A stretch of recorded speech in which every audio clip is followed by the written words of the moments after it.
All right. Hey, everyone. Welcome to this week's episode of the Cross-Chain Insider, a weekly roundup of all news traveling across chains brought to you by LI.Fi. I'm Mark, a member of the biz dev team at LI.Fi. My GigaBrain co-host is Arjun, the jack of all trades and master of everything here at LI.Fi. He's the threader extraordinaire, researcher of protocols, and the occasional member of the sales team. What's up, Arjun? Hey, what's up? Nothing much other than the Luna price going down. Yeah, actually, nothing is up today. Everything is down.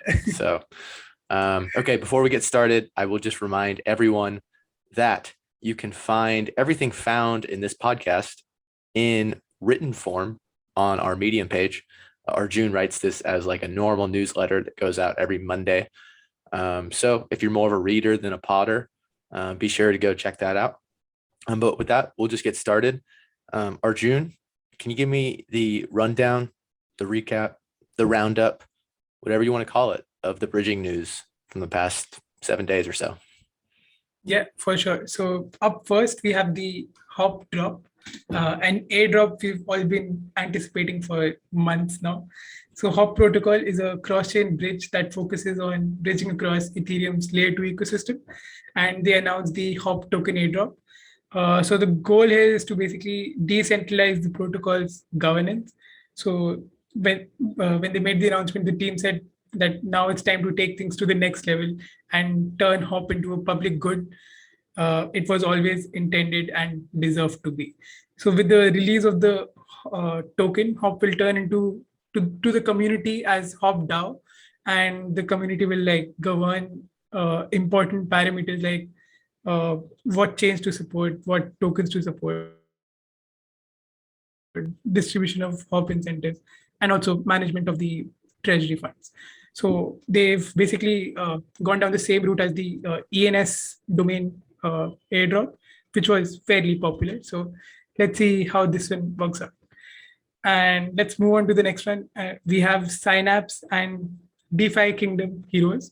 So Synapse now allows DFK users to bridge their heroes with NFTs between Serendale, the Harmony realm, and Crystal Whale, the realm on the DFK chain. So this is Synapse like first cross-chain NFT integration, and this is kind of highlighting the extensibility of the program platform, because not a lot of like bridges can support this, but Synapse is like one of the few. And so here's how this works, right? So hero NFTs, they're basically sent from the Synapse bridging contract on the source chain. Sorry, they sent into the Synapse bridging contract on the source chain, which then locks the NFT and sends a cross-chain message to another contract on the destination chain. And after receiving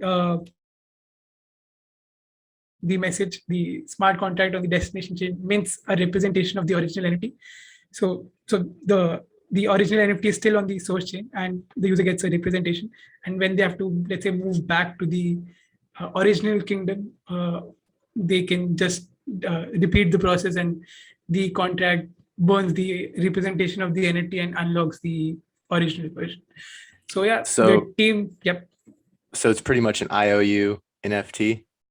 Yeah, to be fair, like that's how everything works, right? Like everything is a canonical version. So everything is a representation, like not everything, mostly, unless it's a native asset. So I don't think you can natively transfer NFTs, at least as far as I know.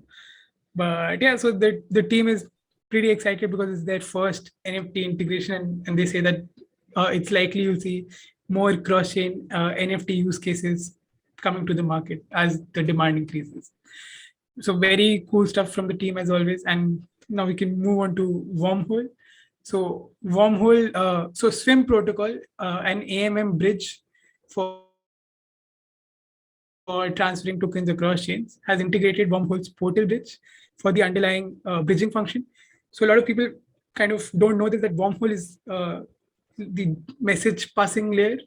So, and they have another bridge built on top of Wormhole, which is the portal bridge, which is actually responsible for transferring assets across chain. So it's kind of like layer 0 and then Stargate. So, but when we say Wormhole, people just think the entire package, but it is much more nuanced than that. So Swim protocol uses the mint and burn mechanism of the portal bridge, which creates wrapped assets again for a bridge transfer. So everything happens behind the curtains, and Swim users basically, like, nothing changes for the Swim users. And now we can move on to layer 0. So Vesta Finance, a stablecoin protocol on Arbitrum, has introduced cross-chain minting, or XMint, of their VST tokens. So XMint uses layer 0's communication protocol for cross-chain messaging, which allows VST to be minted across multiple chains. So let's wrap this section up with the Multichain and BitTorrent. So Multichain has added support for BitTorrent blockchain network. Users can now bridge USDT between BitTorrent chain and 9 other blockchains. Have you used BitTorrent yet, Mark? I have not, but that means I'm a bad crypto native person. My Degen score just got lowered by like 1,000% for admitting that. I mean, I don't know how many people have used BitTorrent, to be honest. Even I haven't, by the way. But yeah, let's move on to the next section. Otherwise, we'll just end up talking about BitTorrent for a while. Seriously. So that was the bridging section of the podcast. And the next sort of section is going to go more over the cross-chain ecosystem at large. And so one of the bigger pieces of news here is that the Raiden network, which was formerly on just Ethereum, and it is a scaling solution, is now launching on Arbitrum. And so this is pretty interesting because previously Raiden had been used on mainnet to scale. Like it just allowed, it's just an off-chain solution that kind of bundles transactions and allows for more throughput with lower gas fees. However, to set up like your Raiden wallet and stuff like that, it still costs like, $20 for bridging fees and all that stuff. And so now they're launching directly in Arbitrum. And so a user can just go set up at a much cheaper cost and just have low fees throughout their experience on Raiden. So I think this is just another one of the reasons, we're going to talk about this later on, that L2s are going to become more and more popular. Now we're seeing a mainnet scaling solution literally go be a scaling solution on top of a rollup. Kind of blows my mind a little bit. Moving on, we have speaking of layer 2, the Optimism Stimpack was announced. So Optimism dropped their token last week, and they also announced DAO governance as part of that full thing. They're calling it the Optimism Collective. 5.4% of the total token supply is going to this Stimpack incentive program, which is actually part of this like retroactive funding program, where essentially they're going back and they're saying, okay, anyone who came and built on Optimism, we're going to just come pay you now in OP tokens. And they're going to continue doing this going into the future. So like if you build on Optimism now, right, you're not going to get a grant immediately. But like if you build like the sweet DeFi protocol or something like that, maybe in 6 months, 12 months, 18 months, you'll get this retroactive funding from Optimism, and maybe 6 months down the line, the funding will be higher because the prices are just down right now. Seriously though, but I thought this was a very interesting way to go about rewarding early builders. And there's some interesting stuff going on, like Synthetics got a huge token allocation from this original Stimpack, and now Synthetics has to make a DAO-based decision on how they're going to reward their own users. And so I just love crypto. We're always building new things here and making hard decisions. Next piece of news is that Algorand is announced a partnership with FIFA, or FIFA announced the partnership with Algorand. And Algorand is, an L1 blockchain and is the official blockchain of FIFA, which I'm not a huge soccer fan personally. So Arjun, can you give the deets on why this is huge news? I mean, so it's nothing to do with like soccer. Soccer is just that the global football community will get like a blockchain to play around with, I guess. So they will basically like provide the official blockchain supported wallet solution. So I don't know what that means yet, how or where you will use that wallet, because I've technically not used like a FIFA product yet.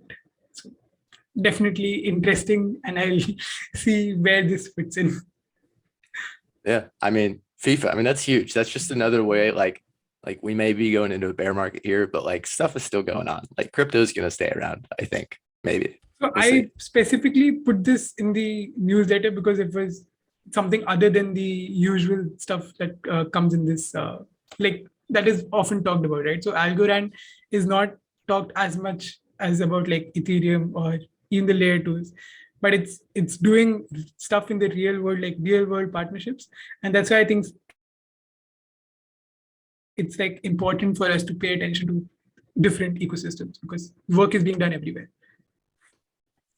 Speaking of different ecosystems, Polkadot had a big vote go through this week where their community sort of approved this parachain to parachain messaging format.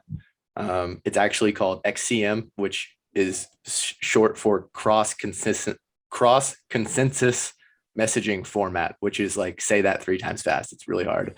But XCM essentially allows communication between parachains, smart contracts, dApps, and substrate palettes on Polkadot, which that's a lot of technical terms that were thrown at you right here. But essentially now anything built on Polkadot now has this baseline language that they can communicate with each other at, which once different entities on a blockchain can communicate with each other, then really cool things can happen. And it's really cool because Polkadot is built to where it's kind of a blockchain of blockchains. And so now that the parachains can communicate with each other at a higher level, I'm excited to see what's going to happen. Speaking of what kind of cool stuff is now possible,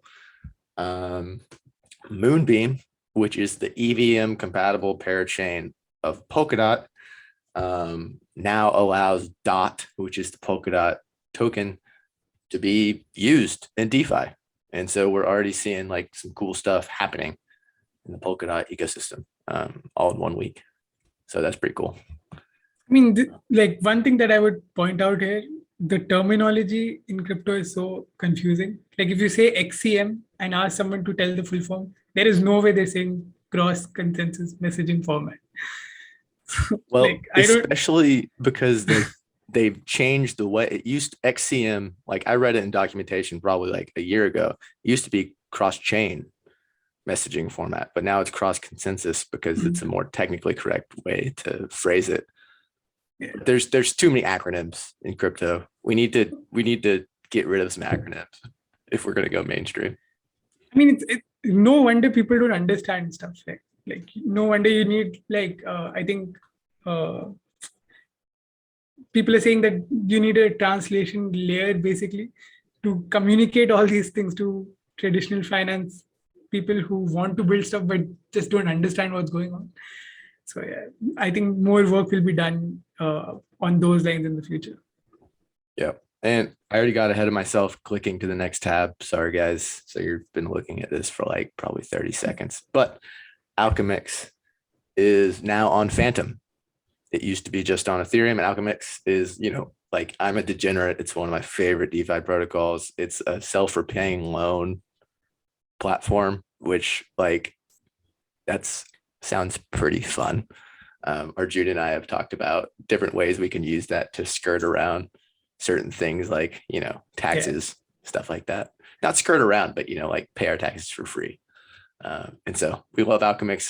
We love that Alchemix is now on FANTOM, which has lower gas fees. So I'm definitely going to check that out.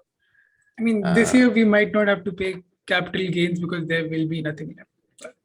Yeah, right. It's just going to be L's all over the place. Okay, moving on to the next portion of the pod. Arjun, as I said in our, intro, he is the threador extraordinaire, and he threaded extensively today about something. Arjun, what is that something? Yeah, I mean, this is something that we both agree on, and that's kind of rare.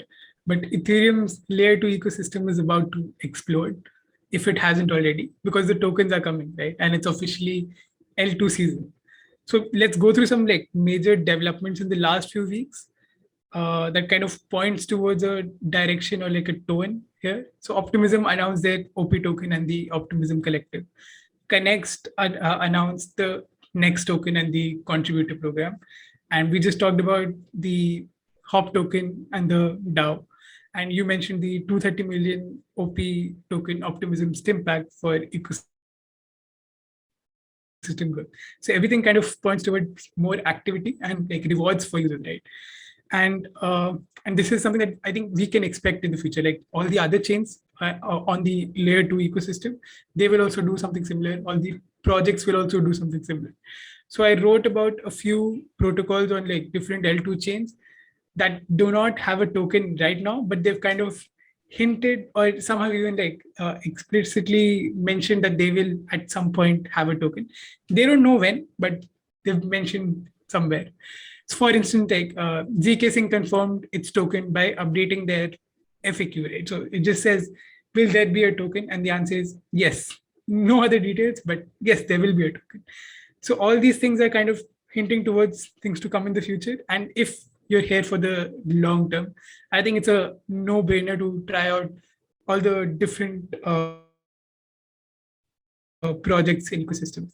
But like another important thing here is to not game these airdrops, right? Because all the protocols are coming up with like different mechanisms now with stricter criteria to reward only genuine users. For example, Hop disqualified all wallets engaged in like Sybil attacks who were trying to game the Hop drop. And they basically found that there were a lot of these wallets in the $500 to $1,000 range. So they decided to keep the minimum bridged amount for the drop to be at least $1,000, which is insane, right? Like they found so many of these wallets in 500 to 1,000. They were like, no, not going to happen, $1,000 and above. So it's interesting to see all these different mechanisms. But as a user, we should just use the projects that we find interesting and genuinely want to use, and basically keep using them if there's a need. And when the time comes, of course, you will get the airdrop because you were a repeat customer. I have to say, the $1,000 marker for Hop was cruelly placed. Let's just say one of the hosts here might have only bridged over about $700. So he's just not cool enough for the airdrop. From one wallet. Yeah. So I'm just not that cool. I'm the Sybil attacker that they got rid of. So whatever. I will add, just, this is a LI.FI podcast. If you're looking to go test out different chains, different protocols on different chains, and you're like, oh, how do I bridge to Optimism or Arbitrum? Like, how do I get my USDC on mainnet over there? Go over to LI.FI. We have tons of bridges aggregated. We have bridges and dexes built into this one single user interface where you can just come in, connect your wallet, and move assets essentially wherever you want in Metaverse. And you can get airdrops. So maybe just check out LI.FI. That's my one plug for the day. If you're looking for your L2 airdrop farming tool, LI.FI's got you. And you had to use Metaverse, right? Yes, Metaverse. Had to. Really, I really had to. Okay, and, moving on. In the thread, there are like different projects mentioned which also don't have a token yet. So you can try those different protocols. Yeah, and just before we go to the next part, check out my meme I made. I made this meme. It's for people. Everyone's going to be watching this on YouTube, but this is it right here. This is me. Anyways. By the way, this was my idea. But okay, it was your idea, but I couldn't execute. So yeah, I came through. Okay, so this is the second to last portion of our podcast here that we're going into, where we just give out some basic content recommendations. And Arjun always comes in with the real alpha, and I'm over here with just like the small brain stuff. So Arjun, what's the real alpha? What's the content that outside of this podcast people should be putting into their content diet? Yeah, so I have like two recommendations about just the Nomad bridge protocol. So one is a Twitter thread from ironically Noob, who talks about like optimistic bridges and how Nomad works. And so he basically goes into detail about like the bridge design and like important features, things to look out for. So if you're like using all these bridges, I would recommend like reading about the designs. If not from a security perspective, at least to learn about like how things work in the backend, because there's a lot of technical things that are going on. So a really good deep dive thread, I would say. And then the other is an episode from the Blockcrunch podcast with Pranay Mohan, one of the founders of Nomad, where he talks about a lot of things related to cross-chain bridges, but mainly focusing on the different bridge designs, interoperability, trilemma, and also the Nomad bridge, its designs and features. So yeah, like this week focuses on Nomad. So if you want to learn more about Nomad, these are two good sources. And the last one is another podcast, an episode from the Divi Crypto Podcast, which features Alex Murno, one of the founders of deBridge Finance, which is a cross-chain interop protocol. And in the episode, again, he talks about the current state of the bridge ecosystem and how different bridges work. So it's very interesting to listen to these people, because these are the guys who are building these bridges, right? So it's it's interesting to hear where they come from and like what's their vision, or like how they think about the space in general. So if you're a deBridge user, highly recommended to check out the podcast. And yeah, what about you? What have you got for us? And I hope one day we can be in the recommended portion of someone else's podcast. That would be pretty sweet. Then we'll know we had made it. Yeah. Okay. So for my recommended reads, the first recommended read is from Tascha, who is one of my favorite follows on Twitter. She always just has great, like, kind of thought-provoking threads. And this week she actually highlighted the bridging industry, and kind of did a thread comparing Axelar and Layer 0. Now, I won't go into this really long thread. It's like, I mean, look how many graphics there are. There's like a million. There's a million tweets in this thread.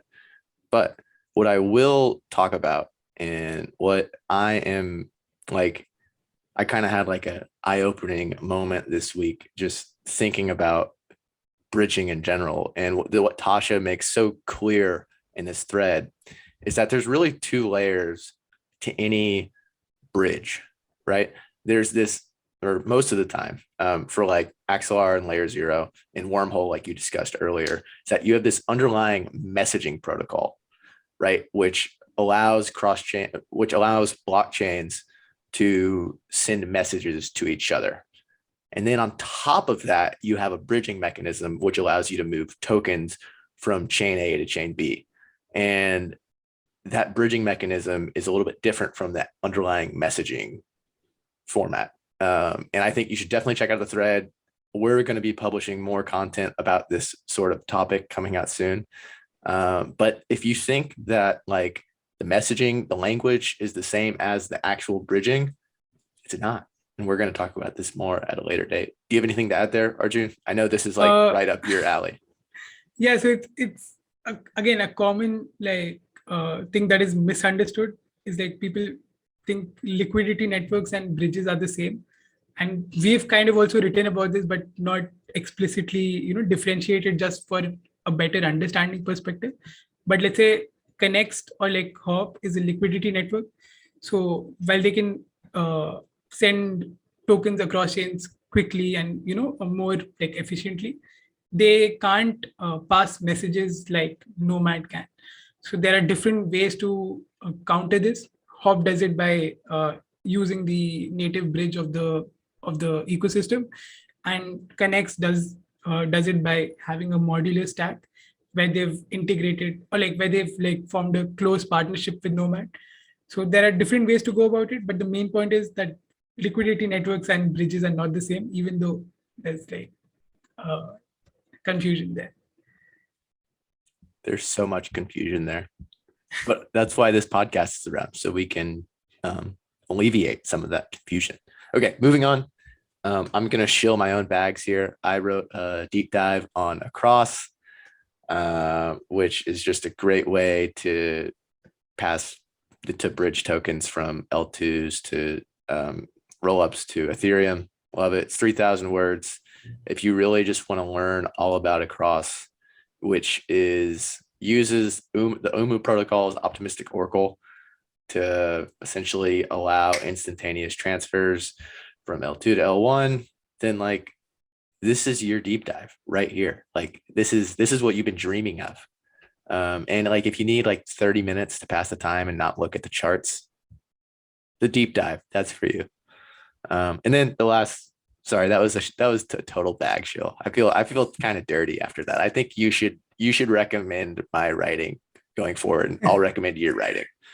I mean, ideally, you should give a TLDR to people, because if someone doesn't want to read it, they can just listen to you and like no. They need to go sell read your it. blog to them. Sell your blog to them. They need to go read it. That's the TLDR. Go read it, and maybe give it some claps. It only has like 200 claps. I would love some claps. I clapped for it. It's good. That's why I appreciate you.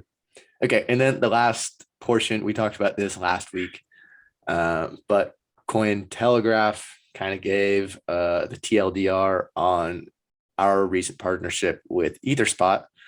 Arjun, do you want to just talk about this real quick?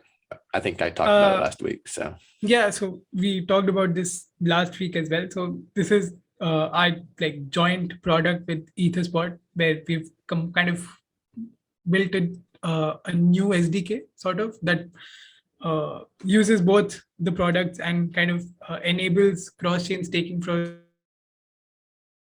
the KlimaDAO. So KlimaDAO is on Polygon, so any user from any chain can now basically stake in just one transaction. Not one transaction, or like by staying on the same interface. And we've kind of reduced the whole process from like 9 steps, which took like 10 minutes and 10 different interfaces, to 3 steps, 5 minutes, 1 interface. And that's it. That's how easy it is. Look, I mean, that's beautiful. Bridge, swap, stake, one interface. Like it's like slick.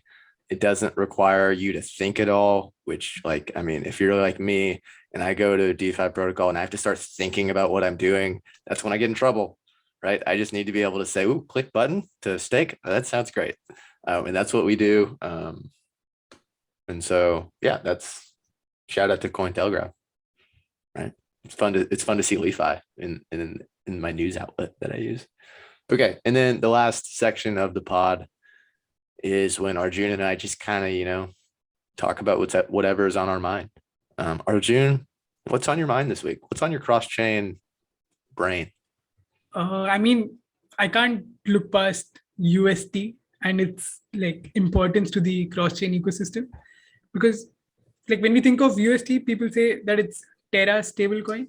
That is true, but it has so much significance for the entire ecosystem that it's kind of underrated. And as we're recording this, it's UST is depegged, right? And it has created problems not only on Terra, but across the entire ecosystem. And that kind of, people don't focus on that part specifically, that, okay, Terra will have problems if something happens to UST, but also all these other kind of interconnected pieces in the ecosystem. So what's interesting for me is to see how almost everything in the ecosystem is interconnected. Like UST is the major stablecoin on Terra, and it is widely used across all the decentralized applications. It is also on other major blockchains like Solana, Avalanche, and the widely used in the Cosmos ecosystem. And this brings so many important players into action, like let's say Jump and Wormhole, which is like the de facto UST bridge for anything outside Terra. So if something happens to UST, so many important and big players of the ecosystem come into action, and they have something on their line, right? So I'll be watching closely to how people react, how Do Kwon and the lunatics work around this whole event, let's say coordinated attack on UST. And I don't know if that is true, but yeah. So I'll stay on that note, and just add that like the whole point of LI.FI right, is we want to create this hub where any cross-chain message, bridging transaction, whatever, goes through in this one user interface to where you don't actually have to like think about it, right? And today I had like, $1,000 on Binance Smart Chain, right? And I was like, Luna got down, or UST got down to about 66 cents. And I was thinking to myself, I'm not really using it. Like I sold an NFT on Binance Smart Chain one time and I have like this $1,000. It's just kind of sitting there. What if I just moved that over to Terra and grab some UST? And that is just not easy. It's not easy to do. It required me. I had to do some Google searches. I had to go like test out a bridge, and Li.Fi hasn't. We have not integrated with Terra yet, so like it couldn't go through my favorite place. And I ended up just not doing it because it was a pain in the butt. And I was just like, it's not worth it for $1,000. But like, if we're really thinking about it, that needs to be one click, no thought. I can just move asset from chain A to chain B. And so it gave me more motivation to go like build some cool stuff. Like we need it and we're not there yet. And I'm ready to get there and I'm excited. Yeah. And now we have this whole period of low prices, less excitement, less FOMO, but more building time. So that's good. Yeah. And you know what? It probably saved me today because USD is probably going to depeg and go all the way to zero. And then I would have had no money. So, at least I have my $1,000 on Binance Smart Chain. But anyways, do you have anything else to add, Arjun? No? No, nothing. Nothing. Okay. He has nothing to add. And so I guess we'll just end the episode here. That's the latest episode of the Cross-Chain Insider. For more info, be sure to subscribe to the actual Cross-Chain Insider newsletter, which is on Medium. Arjun writes it. He's a beast. You should also check out Li.Fi, LI.FI. We're building the ultimate cross-chain money Lego.